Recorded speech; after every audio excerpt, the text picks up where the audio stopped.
สบายดีเดี๋ยวนี้เราจะมาพาทุกคนมาเบิ่งวิธีการส่งเหยื่อแนวใดให้มันได้ตัวหรือว่าเคาะแนวใดให้มันเย้ายวนที่สุด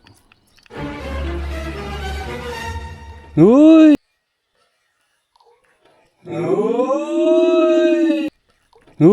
หนึ่งลูกใหญ่โอ้สักนิดเดียวหมดรันเวย์ก่อนเลย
ใส่บักแกลมยกเลยบ่ลมยาว